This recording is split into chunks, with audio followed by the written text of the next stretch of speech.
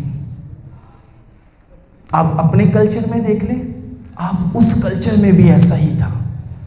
میری مائیں، بہنیں اور بیٹیاں بیٹھی ہوئی ہیں، کیا ایک کنواری کے لیے اس چیز کو ایکسپٹ کرنا آسان ہے کہ وہ ایک بچے کو پیدا کرے گی؟ کہہ دینا کہ میرے لیے تیرے قول کے موافق ہو۔ ہم سب جانتے ہیں کہ جو فرشتے ہیں وہ اپنی طرف سے کچھ نہیں کہتے، فرشتہ جو پیغام لے کر آیا ہے وہ خدا کی طرف سے ہے، اور مقدسہ مریم کا یہ کہنا کہ میرے لیے تیرے قول کے موافق ہو، در حقیقت اس کا یہ اقرار کرنا ہے کہ میرے لیے خدا کی مرضی پوری ہو۔ ہاللیلویا! تو یہ اقرار کرنا، جبکہ آپ کو پتا ہو کہ اس اقرار کے بعد میری زندگی مشکل ہونے والی ہے، جب یہ پتا ہو کہ اس اقرار کے بعد میں تانے سنوں گی، اس اقرار کے بعد میں ذلت اور رسوائی سہ سکوں گی، اس اقرار کے بعد نہ جانے یوسف مجھے اپنے گھر میں لے کے جاتا ہے کہ نہیں جاتا، میری زندگی کا کیا ہوگا۔ مقدسہ مریم کچھ نہیں جانتی، اگر وہ جانتی ہے تو صرف ایک بات جانتی ہے کہ یہ حکم میرے خدا کا ہے اور میں نے اس کی تابع داری کرنی ہے۔ ہاللیلویا! اور یہ وہ کردار ہے، یہ وہ بات ہے، یہ وہ ایمان ہے جو اسے مقدسین میں شامل کرتا ہے، اور یہ وہ بات ہے جس نے اسے اس عظیم واقعے کا حصہ بنا دیا جس کی آج بھی لوگ مثال دے رہے ہیں اور برکت پا رہے ہیں۔ ہاللیلویا! میں نہیں جانتا کہ مقدسہ مریم کتنی پڑھی لکھی عورت تھی، میں نہیں جانتا وہ کیسے فیشن کرنے والی عورت تھی، میں نہیں جانتا اس کا اٹھنا بیٹھنا پہناوا کیسا تھا، لیکن اتنا ضرور جانتا ہوں کہ وہ مقدس خاتون تھی، خدا سے پیار کرنے والی خاتون تھی اور خدا کے آگے جھکنے والی خاتون تھی۔ ہاللیلویا! آپ میں سے بھی، ہم میں سے بھی اگر کوئی دوسری آمد کا حصہ بننا چاہتا ہے، دوسری آمد میں شامل ہونا چاہتا ہے، تو معیار سوچ لیں، چیلنجز کو قبول کرنے کے لیے تیار ہوں، اپنے آپ کو مقدسین میں شامل کرنے کے لیے تیاری شروع کریں. اپنے آپ کو خدا کے حکموں کے آگے جھکانے کے لیے تیاری شروع کریں. حالات کو نہیں دیکھنا بلکہ خدا کے حکم کو دیکھنا ہے. تب ہم اس کی دوسری آمد میں شریک ہو سکتے ہیں جیسے کہ مقدسہ مریم شریک ہوئی. تیتوس کے خط میں پالوس رسول کہتا ہے کہ بزرگ عورتوں سے کہتا ہے کہ وہ نوجوان لڑکیوں کو تربیت دے. وہ نوجوان لڑکیوں کی تربیت کرے. اور وہ بڑی خاص بات کرتا ہے اور کہتا ہے کہ ان کی وضع جو ہے وہ مقدسین کی سی ہونی چاہیے. بزرگ عورتیں نوجوان لڑکیوں کی تربیت کریں اور ان کی وضع مقدسین کی سی ہونی چاہیے. آپ عام لوگ نہیں ہیں, آپ مقدس لوگ ہیں. کیا تم نہیں جانتے کہ خدا کا روح تم میں بسا ہوا ہے اور تم اس کا مقدس ہو؟ آپ مقدسین ہیں. آپ کی وضع مقدسین کی سی ہونی چاہیے. اور ایسا نہیں ہے کہ مقدسہ مریم کے بعد آگے مقدسین نہیں ہے. اس کے بعد مقدسوں کا سلسلہ بند ہو گیا ہے. یوحنا 11 باب اور اس کی 27 آیت میں ایک واقعہ درج ہے کہ ایک عورت چرلا کر کہتی ہے, مسیح یسوع سے کہتی ہے کہ مبارک ہے وہ رحم جس میں تو رہا, اور مبارک ہے وہ جس کا دودھ تو نے پیا. اور جواب میں مسیح یسوع نے پتہ ہے کیا کہا؟ وہ جانتا ہے. مسیح یسوع نے جواب میں کہا اس سے بھی زیادہ مبارک وہ ہے جو میرے کلام کو سنتا اور اس پر عمل کرتا ہے. ہلیلویا. یہ وہ برکت ہے جو مسیح نے آپ سب کے لیے, ہمارے لیے رکھ چھوڑی ہے. کہتا ہے اس سے بھی زیادہ مبارک وہ ہے جو میرے کلام کو سنتا اور اس پر عمل کرتا ہے. میرے ساتھ نکالیے پطرس کا پہلا خط. ایک اور بات میں آپ سے شیئر کرتا ہوں, اس کا 2 باب اور اس کی 3 آیت.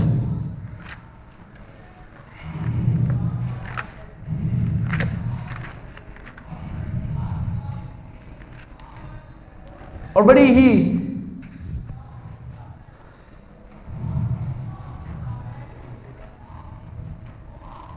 تین باب کہا ہے, لکھا ہے اے بیویوں تم بھی اپنے شوہر کے تابع رہو, اس لیے کہ اگر بعض ان میں سے کلام کو نہ ماننے والے ہوں تو بھی تمہارا پاکیزہ چال چلن اور خوف کو دیکھ کر بغیر کلام کے اپنی بیوی کے چال چلن سے خدا کی طرف کھینچے چلے جائیں. یہ میسج ہے. اے بیویوں, اگر آپ کے شوہر خدا کے کلام کو نہ ماننے والے بھی ہوں تو آپ کے پاکیزہ چال چلن کو دیکھ کے, آپ کی مقدس وضع کو دیکھ کر وہ خدا کے کلام کی طرف کھینچے چلے جائیں. ہمارے لیے خدا کے کلام کی تابعداری ضروری ہے. ہاللویا. میں آگے بڑھتا ہوں. مقدس اور راست باز یوسف پہ آتے ہیں. بڑا ہی خوبصورت ٹائٹل اس کے ساتھ اٹیچ کر دیا گیا ہے, یوسف کے ساتھ راست باز یوسف. میرے ساتھ نکالیے متی کی انجیل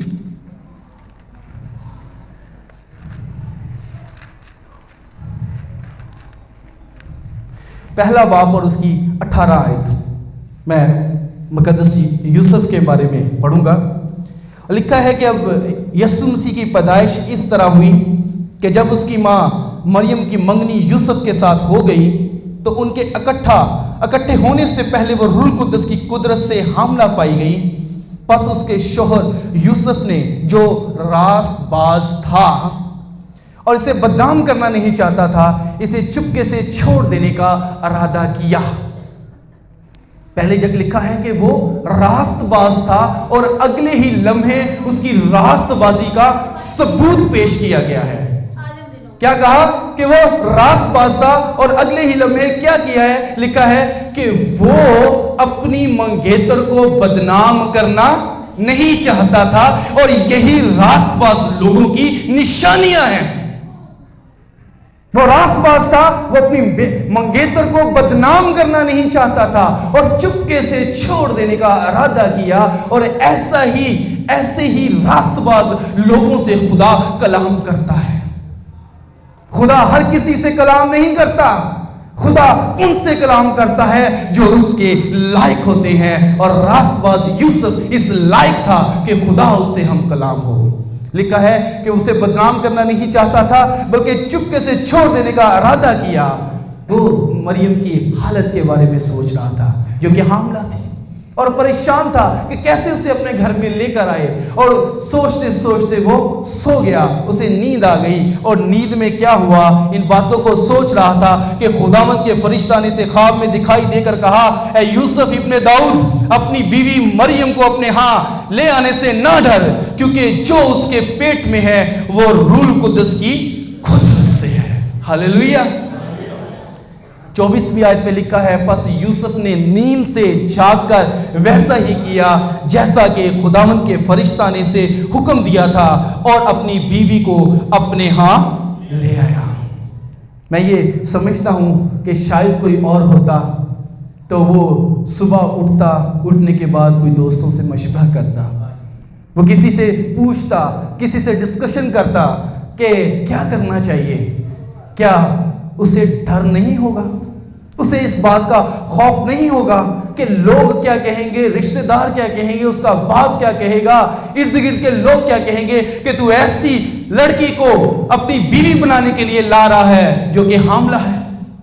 کتنی باتوں کا چیلنج اس کے ذہن میں گردش کر رہا ہوگا، گھومنا ہوگا، لیکن وہ لکھا ہے کہ وہ نیند سے جاگا اور اپنی بیوی مریم کو اپنے ہاں لے آیا۔ یہ ہے وہ وجہ جس سے وہ راست باز کہلایا۔ کیا کیا؟ خدا کے حکم کے آگے باقی تمام باتیں نیچے ہو گئی ہیں۔ اور پالوس رسول کہتا ہے، بڑی خوبصورت بات کرتا ہے، کہتا ہے اگر میں بندوں کو خوش کرتا تو کبھی خدا کا بندہ نہ ہوتا۔ اگر وہ لوگوں کے بارے میں سوچتا، اگر لوگوں کی باتوں کا خیال کرتا تو وہ کبھی خدا کا بندہ نہ بنتا، کبھی اس کی پہلی آمد کا حصہ نہ بنتا۔ اور اگر ہم نے بھی اس کی دوسری آمد کا حصہ بننا ہے تو اپنے آپ کو اسی طرح خدا کے حکموں کے آگے، اس کے کلام کے آگے، اس کی مرضی کے آگے ڈال دینا ہے۔ اور یہ بڑا ضروری ہے۔ ہم تو کہتے ہیں کہ اس نے کہا کہ آؤ، مقدسہ مریم کو کہا کہ گھر چلو، نہیں، ایسے نہیں ہوا ہوگا۔ ایک بڑی اس کے اندر جنگ ہوئی ہوگی، اور اس جنگ میں خدا اور اس کا حکم غالب آیا ہوگا، کیونکہ یہ ایک دن کی بات نہیں تھی۔ یہ چیلنج جو اس نے اٹھایا تھا اس کی ساری زندگی کو تبدیل کرنے والا تھا۔ یہ چیلنج جو اس نے لیا تھا اس کی تمام تر لائف کو ٹوٹل چینج کرنے والا تھا۔ وہ خدا سے ڈرنے والا اور حکموں کو ماننے والا تھا۔ جب کیسر اوگسٹن نے یہ حکم دیا کہ بیت الحم میں جاؤ اور وہاں پہ اپنا نام اندراج کرواؤ، تو دونوں نے، مقدسہ مریم اور مقدس یوسف نے، دونوں نے 120 کلومیٹر کا سفر طے کیا اور وہ بیت الحم میں آئے۔ حکم کی فرما برداری کرنے والے لوگ تھے۔ اور بات یہاں پہ رکی نہیں ہے، بات یہاں پہ رکی نہیں ہے، ہمیں آگے چل کے پتہ چلتا ہے جب ہیرودیس بادشاہ بچوں کو مروانا چاہتا تھا تو کیا ہوا؟ دوسرے باب کی 13ویں آیت اور 14ویں آیت، 2 آیتیں میں پڑھوں گا۔ یہ مقدس یوسف کے بارے میں ہے کہ اس کی آزمائشیں ابھی ختم نہیں ہوئی۔ وہ کہتا ہے، اور لکھا ہے کہ جب وہ روانہ ہو گئے تو دیکھو خداوند کے فرشتہ نے یوسف کو خواب میں دکھائی دے کر کہا، بچے اور اس کی ماں کو ساتھ لے کر مصر کو بھاگ جا، جب تک میں تجھے نہ کہوں وہیں رہنا، کیونکہ ہیرودیس اس بچے کو تلاش کرنے کو ہے تاکہ اسے ہلاک کرے۔ اٹھ، بچے اور اس کی ماں کو لے کر مصر کو بھاگ جا۔ کیا آپ جانتے ہیں کہ اس جگہ سے مصر کا فاصلہ کتنا تھا؟ اس جگہ سے مصر کا فاصلہ 350 کلومیٹر کا تھا، اور مصر کو بھاگ جائے، یہ جانا اتنا آسان نہیں ہے۔ میں کہتا ہوں، پائی صاحب کہتے ہیں کہ جاؤ یہاں سے یہ ٹھوکر نیاز پیک پہ جاؤ۔ آپ پہلے پوچھیں گے بھائی صاحب سواری کدھر ہے، کس پہ جاؤں گا، وہاں پہ ملنا کس سے ہے، وہاں پہ رہنا کہاں ہے، وہاں پہ کرنا کیا ہے؟ میں نہیں سمجھتا ہوں کہ بائبل مقدس میں کہیں لکھا ہے کہ مصر میں اسے کس کے پاس بھیجا گیا۔ مصر میں اس کے پاس کوئی گھر تھا؟ مصر میں اس کے پاس کوئی کاروبار تھا؟ اس کی کوئی جاب تھی؟ رہنے کا انتظام تھا؟ وہاں پہ کیا حالات پیش آئیں گے؟ سب باتیں پیچھے رہ جاتی ہیں اور خدا کا حکم آگے ہوتا ہے. ہاللیلویا. بڑی خوبصورت آیت ہے 14ویں. لکھا ہے پس وہ اٹھا اور رات کے وقت بچوں اور اس کی ماں کو ساتھ لے کر مصر روانہ ہو گیا. ہاللیلویا. وہ صبح کو بھی تو جا سکتا تھا، لیکن خدا کے لوگ، خدا کے بندے انتظار نہیں کرتے، وہ خدا کے حکم پہ کوئک ایکشن لیتے ہیں. وہ اسی ٹائم اٹھا، ماں اور بچے کو لے کر مصر کو روانہ ہو گیا. نہیں دیکھا وہاں پہ رہنا کہاں ہے، وہاں پہ کرنا کیا ہے. وہاں صرف ایک بات کہ میرے خدا کا حکم ہے. راست باز یوسف ایسے نہیں کہلایا. اور میں کبھی کبھی جب یوسف کے زندگی کے اس پہلو پہ غور کرتا ہوں تو ذہن سیدھا ایمانداروں کے باپ کی طرف چلا جاتا ہے. جانتے ہیں ایمانداروں کا باپ کون ہے؟ ابراہیم. ایمانداروں کا باپ.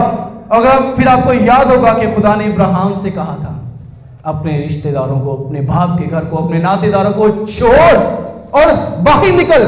کیا ابراہیم نے پوچھا تھا کہاں جانا ہے، کیا کرنا ہے، کہاں رہنا ہے؟ وہ اپنے خدا کے حکم کو مان کر نکلا اور اس ایمان کی وجہ سے ایمانداروں کا باپ کہلایا. مقدس یوسف نے بھی خدا سے کوئی سوال نہیں کیا. اٹھ بچے اور اس کی ماں کو لے کر مصر بھاگ جا، اور وہ چلا گیا. مقدسین کی بات ہو رہی ہے، پہلی آمد کے شرکا کی بات ہو رہی ہے. اگر ہم چاہتے ہیں کہ ہم اس کی دوسری آمد کے شریک ہوں، اپنے آپ کو خدا کی حضوری کے تابع کر دیں.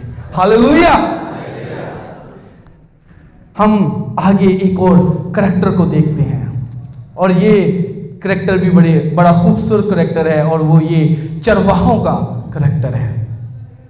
رات کا وقت ہے، چھوٹا بچہ چرنی میں پڑا ہے اور فرشتہ چرواہوں کے پاس پہنچا ہے، اور وہ بیابان میں ہیں، اپنے جانوروں کی گلابانی کر رہے ہیں، ان کی نگرانی کر رہے ہیں. ہم پڑھیں گے بائبل مقدس میں سے اس واقعے کو بھی پڑھیں گے. لوکا کی انجیل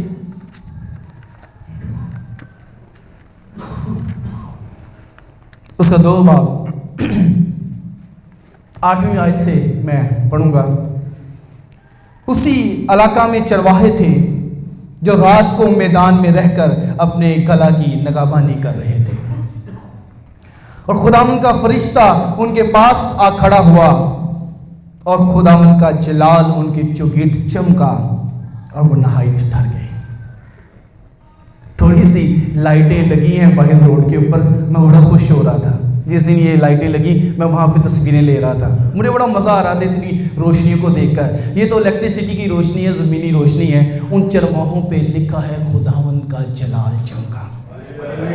کیسا خوبصورت سما ہوگا، کتنی خوبصورت سچویشن ہوگی کہ وہ چرواہے میدان میں ہیں اور خداوند کا نور ان پہ چمکا ہوگا. کیا جن پہ خداوند کا نور چمکا وہ کوئی عام لوگ ہوں گے؟ جن کے پاس خداوند کا فرشتہ آتا ہے کیا وہ کوئی عام لوگ ہوتے ہیں؟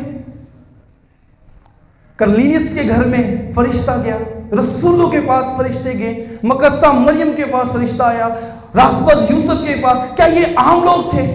فرشتے کا کسی عام شخص کے پاس کبھی کوئی فرشتہ آیا ہے؟ کبھی فرشتہ آیا ہو کسی عام شخص سے؟ فرشتہ کسی کے پاس آتا ہے تو وہ خاص ہے. اور میں یہ بتانا چاہتا ہوں کہ وہ چرواہے جو رات کے ٹائم اپنے گلا کی نگہبانی کر رہے تھے وہ کوئی عام چرواہے نہیں تھے. وہ اپنی طبیعت، ایٹیٹیوڈ اور رویے کے لحاظ سے وہ بڑے اسپیشل تھے، بڑے خاص تھے. تبھی ان کے پاس فرشتے آئے اور اس بات کی انفارمیشن دی، اطلاع دی. کیا اطلاع دی؟ مگر فرشتہ نے ان سے کہا ڈرو مت، کیونکہ دیکھو میں تمہیں بڑی خوشی کی بشارت دیتا ہوں جو ساری امت کے واسطے ہوگی. آج داؤد کے شہر میں تمہارے لیے ایک مننجی پیدا ہوا ہے، یعنی مسیح خداوند. اس کا تمہارے لیے یہ نشان ہے کہ تم ایک بچہ کو کپڑے میں لپٹا ہوا اور چرنی میں پڑا پاؤ گے. ایک فرشتہ